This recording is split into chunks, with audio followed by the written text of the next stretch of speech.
Of the topic PN junction. Yes. So dear student, I Rakesh Jain from Gyanwar University. Today I am going to teach you about the PN junction diagram. We have already been discussed about p-type semiconductor and n-type semiconductor. In those cases, what we learned, and with the help of those knowledge, today I am going to teach you about the PN junction diagram on the basis of that knowledge. So our topic is PN junction diagram. Now, as the name implies, it consists of p-type semiconductor and n-type semiconductor. Both are held together. Okay. Now, if you are able to see the screen of MS Paint file, just type in message box OK. If you are able to see the message, this MS Paint file on the screen, yes, very good. Okay. Now PN junction diagram. Whenever a p-type semiconductor and n-type semiconductor are held together, that is known as PN junction diagram.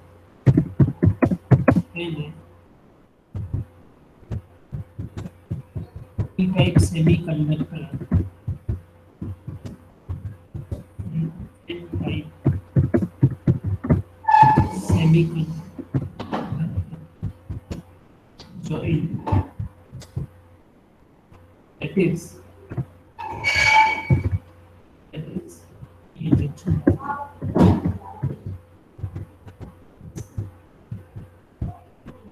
So whenever a p-type of semiconductor and n-type semiconductor are joined, in a very simple language, you can say PN junction diagram. We know that what inside the p-type semiconductor. So in p-type semiconductor, actually three things will be there.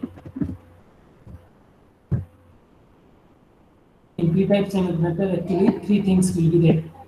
First is majority carriers pair holes.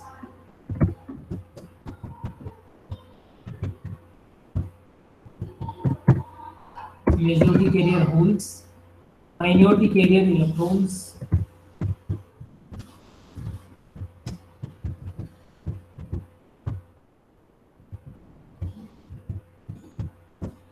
and the third one is negative immobile line. The third one is negative immobile line.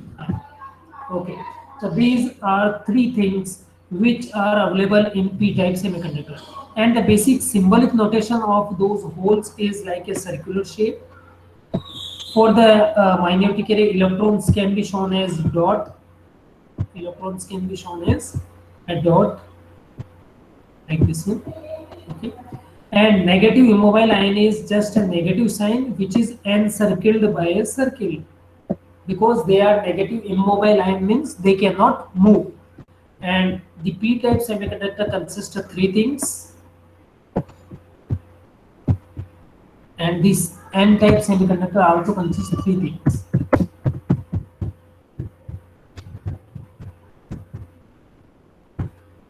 First is the majority carriers are electrons in this case. The majority carriers are electrons. The majority carriers are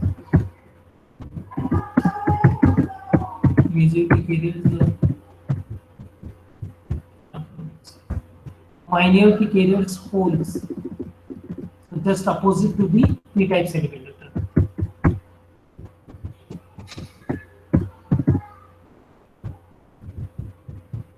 And the third one is positive immobile line.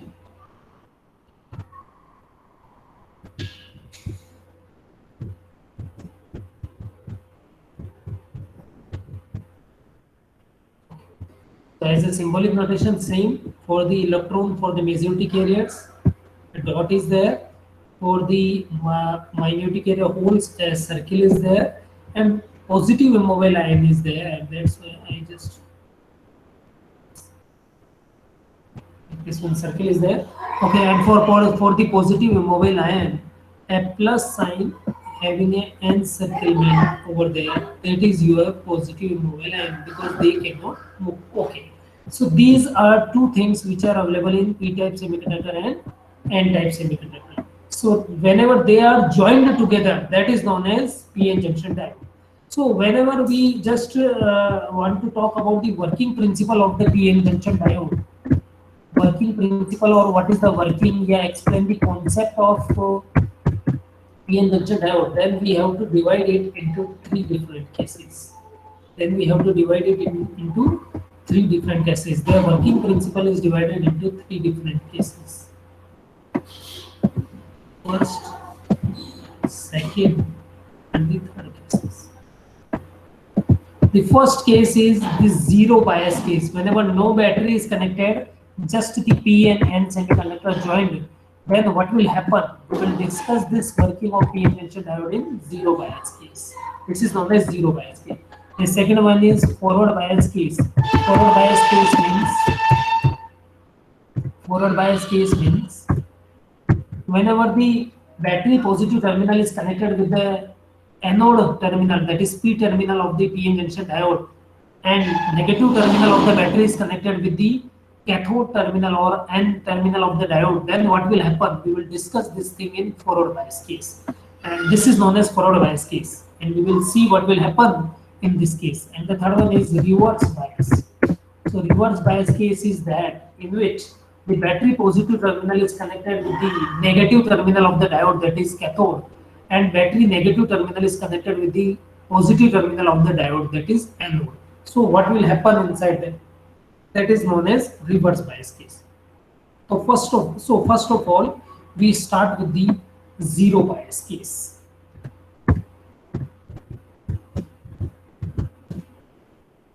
Zero bias means P and N semiconductor joined together. So we know that in p-type semiconductor, as I have already been told you, this is, let's suppose, a p-type semiconductor. Okay, so we know that holes are majority carriers. Holes are majority carriers. It means more number of holes are there.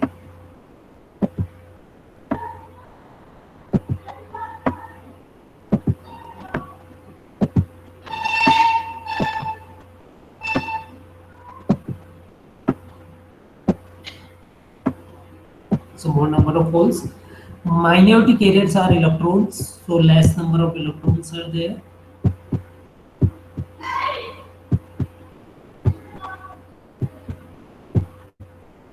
Okay, and the third one is negative immobile ion.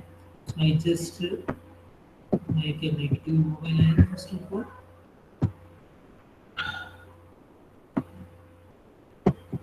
So this one is negative immobile ion.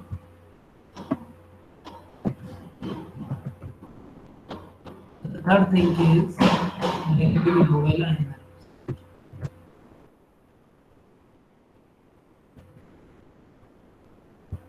So three things are present there: the electrons, the holes, in minority as a minority carrier, holes as majority carrier, electrons are minority carriers, and the third one is negative immobile. So this is p-n junction diode. Okay. Okay. This is your p-n junction diode. Now, what is the n-type semiconductor? As we discussed, n-type semiconductor, the shape is same, like the same structure is there. Kindly mute your mobile. All of you kindly mute your mobile. Yes.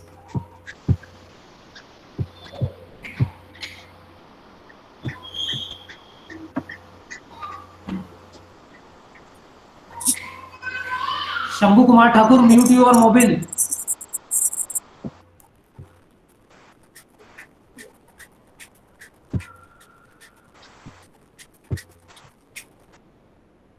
Yes.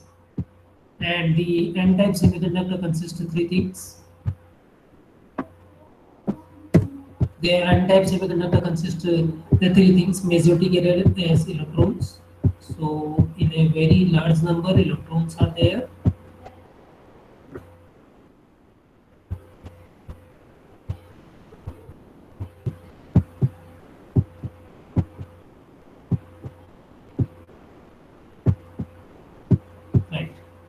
minority carriers are holes. So holes are in minority carriers.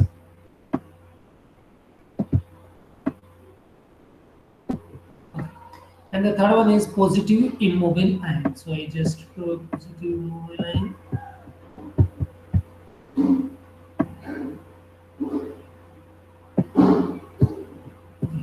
So let it be a positive immobile ion. For 3 years.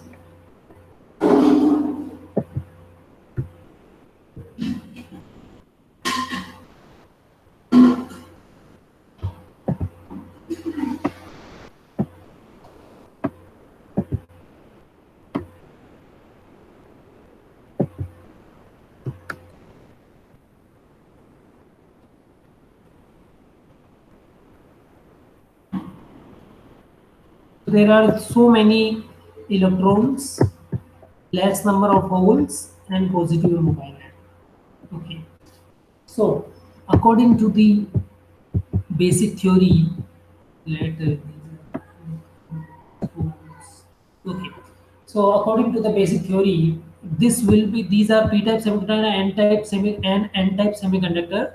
Now, if we want to understand the working, first of all, we should create a p-n junction diode, and p-n junction diode can be created whenever p-type semiconductor and n-type semiconductor are joined together. So let they are joined now. Now we join the p-type and n-type semiconductor together. Whenever p-type semiconductor and n-type semiconductor are joined, so we just join them. Okay. Now what will happen?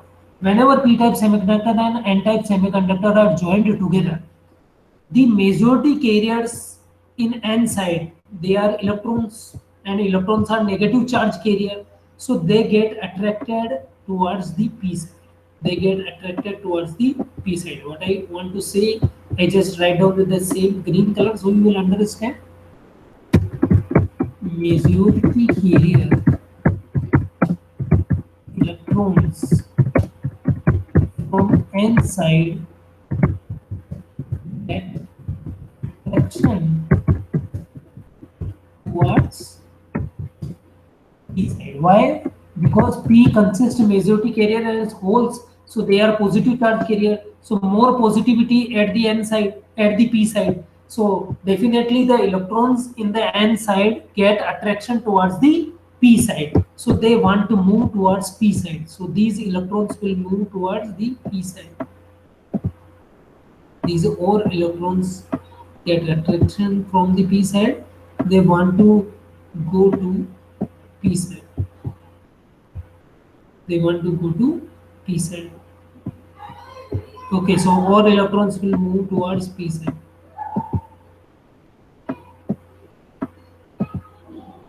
So what will happen? Whenever these electrons will move, they will remove from the n side. Now let's suppose this electron moves, so this will be removed and holes will be created, a free space will be created. Okay, so these electrons from the n side move, so these electrons will be omitted, will be decreases towards the n side, and and they reach to p side and just meet with the holes, just meet with the free space, that is holes, and then becomes valence. So there will be no meaning of this, so they will be, so the holes from the p side will be decreases, which was majority carriers previously.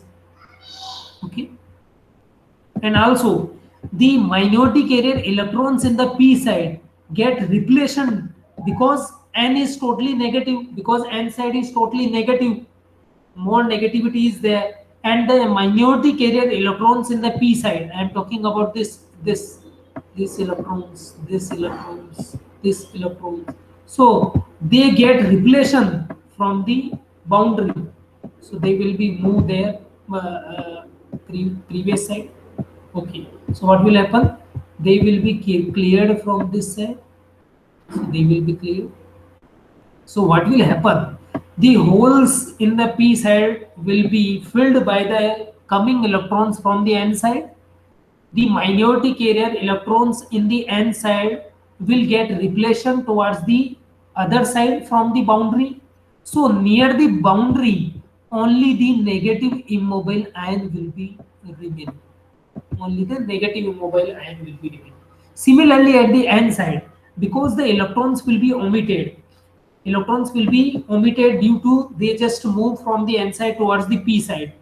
Okay, and these holes get repletion from the boundary because the p side is totally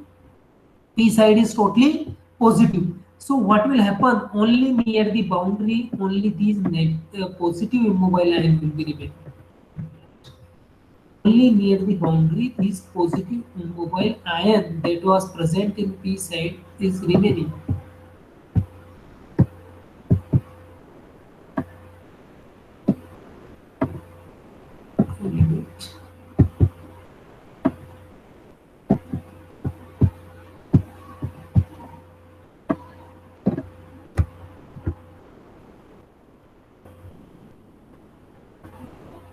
Yes, so this kind of positive immobile ion will be remaining only near the boundary at the n side, and at the p side only the negative immobile ion will be remaining, because electrons and holes will be deflected near the boundary. Okay, so near the boundary, near the p and n type semiconductor joint layer, near that layer only a boundary will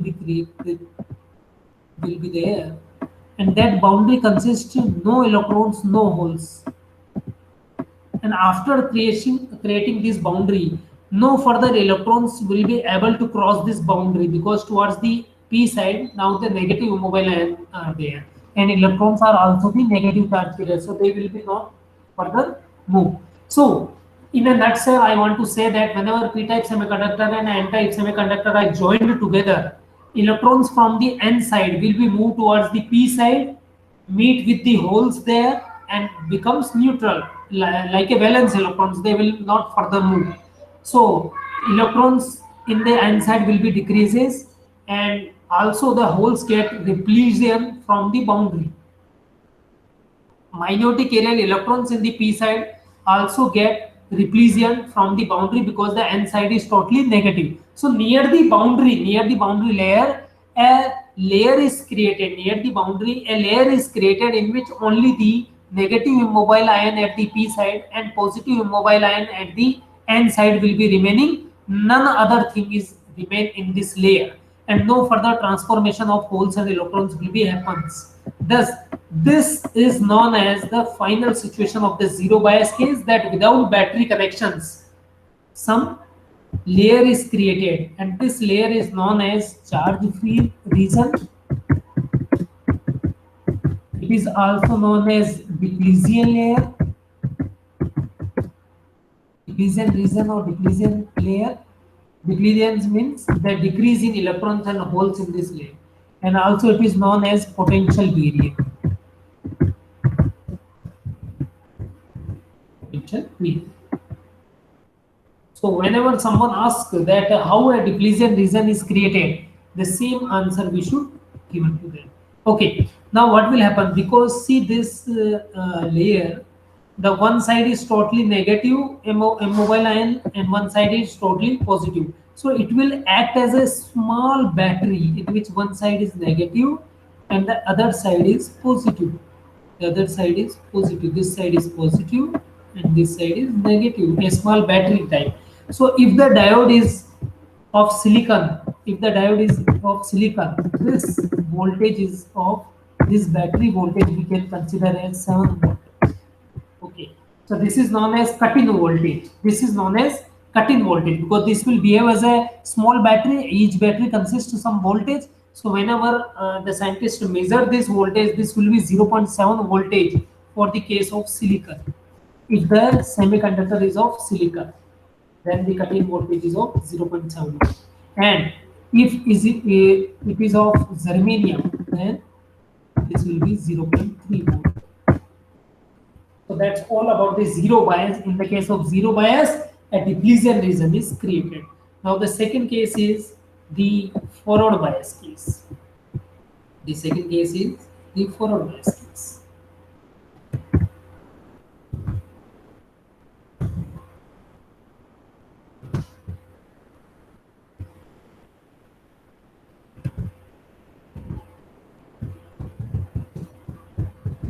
forward bias case. So what will happen in the forward bias? So forward bias is just that after this zero bias case, we just connected a battery over there. So I just remove this all things.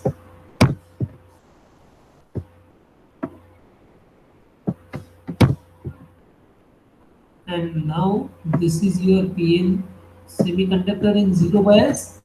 Now we have to discuss the forward bias case. Now what will happen in the forward bias? See very carefully. Okay. Now in the forward bias case, a battery is connected. So the battery positive terminal is connected with, whenever battery positive terminal is connected with the P side and battery negative terminal is connected with the N side of the diode, then this is known as forward bias case. Okay, just this is with a straight line because I am just making it in MS Paint, so with the help of a pencil. So that's why. Now see. Okay. So battery positive, negative terminal is connected with the N side, and battery positive terminal is connected with the P side. Then what will happen? This is known as zero forward bias case. Now the battery negative terminal always emits electrons, and that will move towards this side. This dot show you the electrons, and this arrow show you the direction of the movement. Battery negative terminal always emit electrons. Okay, and because the negative terminal is connected with the N side, the majority carriers remaining electrons in the N side will have an external force. That's why they now cross the potential barrier, because from the external side the negative terminal of the battery repel there. So that's why they can now move to P side. These electrons will now move to P side. The majority carrier electrons which are present, now they cross the boundary. They cross the boundary, and the minority carrier electrons in the P side are also get attraction towards the battery negative terminal, battery positive terminal, which is connected at the P side. So they get attraction, so they will move there. So what will happen ultimately? Ultimately, the total N will be moved towards the P side. The total N will be moved towards the P side.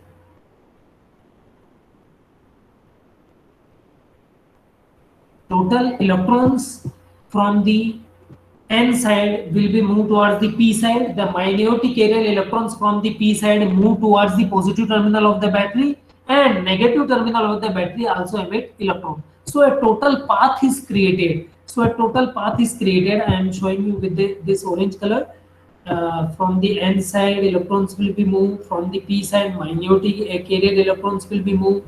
From the battery negative terminal, electrons will be moved towards N side. So total path is created. That's why current will be flow. And because due to this external battery connection, some external force will be felt by the majority carrier electrons in the N side, and they can easily cross the boundary. It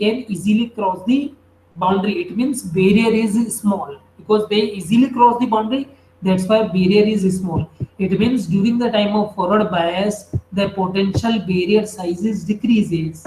So previously the dot I mentioned there, now I mentioned the dot as here. So now the potential barrier is decreases.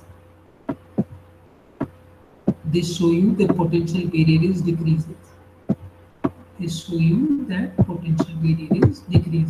So in a very simple language,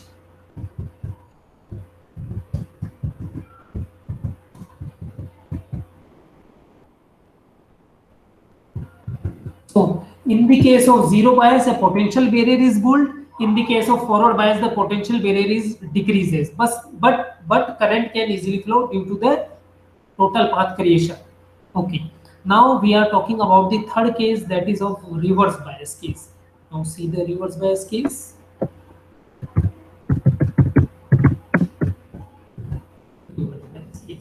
Now once again, I just come with the same structure of zero bias case. Now we are talking about the reverse bias. So what will happen in the reverse bias? In the case of reverse biasing, first of all, I just move these arrow directions so we will not get confused. Now see, in the case of reverse bias, a battery is connected such that the P side is connected with the negative terminal of the battery and N side is connected with the positive terminal of the battery. That this is known as reverse bias case. Now what will happen in the case? First of all, I create a boundary so that you will differentiate the previous term and the new term.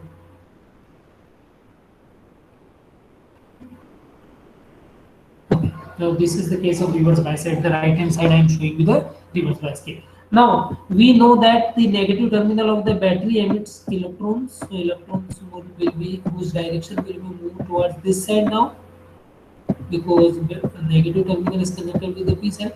So now these electrons will be emitted. So a path is created. Okay.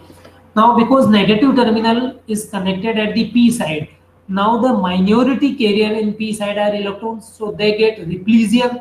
So they want to move towards the, they want to cross the boundary, because minority carrier are electrons in P side. So their electrons in the P side are in very few number.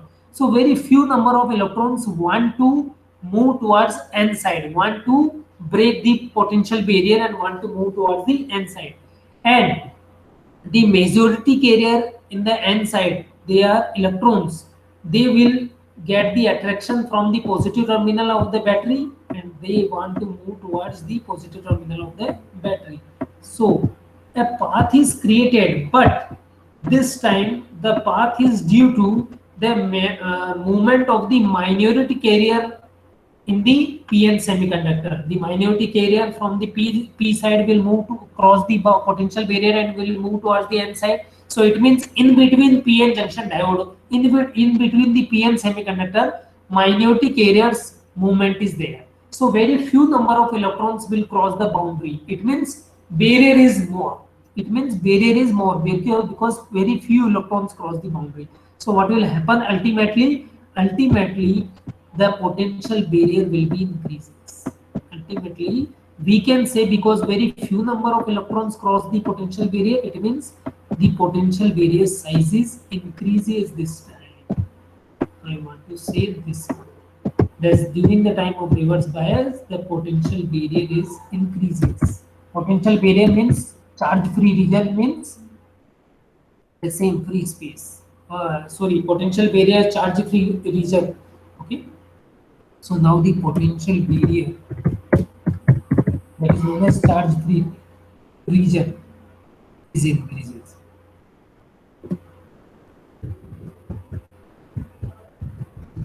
Okay. So what I want to say, in the zero bias case, the potential barrier is created. In the forward bias case, current can easily flow and potential barrier sizes decreases. Potential barrier, or we can say the forward charge-free region, or we can say the negative immobile ion layers near the boundary. So in forward bias, current can easily flow, but potential barrier decreases. In case of reverse bias, the potential barrier is increases. So that's all about the basic working principle of PN semiconductor diode: zero bias, forward bias, and reverse bias. So thanks for watching the video. Kindly like and subscribe the